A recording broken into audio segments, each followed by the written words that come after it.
suite, j'ai le plaisir d'accueillir Lancelot Durand. Bonjour Lancelot. Bonjour. Alors vous êtes directeur technique et cofondateur de l'entreprise Épure. Alors vous avez un CV assez long et je vais prendre le temps quand même de parler un petit peu de votre passé. Vous avez participé à Qui veut être mon associé et décroché des financements. En 2023, vous avez gagné un concours Lépine et également le Grand Prix des startups innovantes du SNITEM. Je n'ai rien oublié ?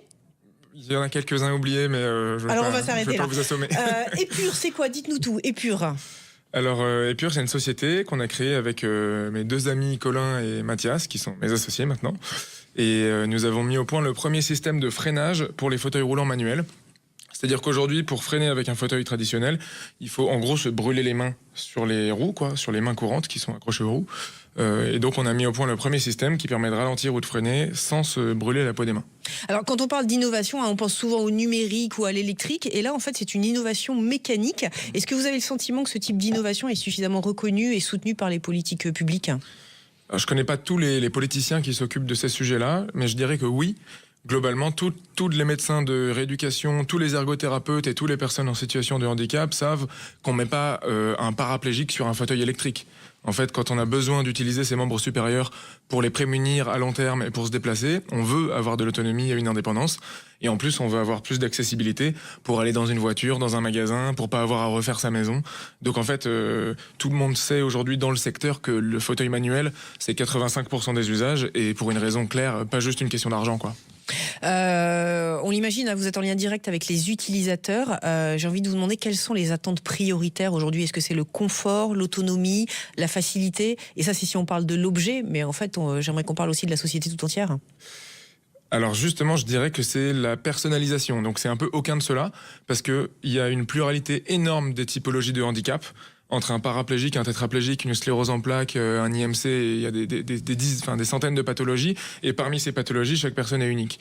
Donc en fait, le challenge, c'est de trouver une solution qui est vraiment adaptée à cette personne précisément, qui a peut-être plus de force dans le bras gauche que dans le bras droit, qui a besoin d'un truc électrique, mais qui peut lui permettre de monter des marches, etc. Et aujourd'hui, on est vraiment sur des systèmes de fabrication qui sont dans la personnalisation ? Non, mais il y a pas mal de solutions qui existent et l'idée c'est de pouvoir proposer chaque solution à la personne qui en a besoin et non pas se contenter d'un fauteuil complètement réglable qui va du coup se retrouver lourd, potentiellement cassant, etc. Et donc plutôt d'avoir quelque chose qui est vraiment adapté à son utilisateur en tenant compte de tout ce qui existe. Lancelot, pour conclure, j'aimerais comprendre comment le financement public ou les critères de remboursement influent-ils les choix techniques qui sont faits en amont dans la conception des fauteuils ? Alors je pense que quand la manière de rembourser un fauteuil n'a pas changé depuis 20 ans, les industriels s'adaptent. En fait, ils vont adapter leur matériel à la manière dont ils sont remboursés.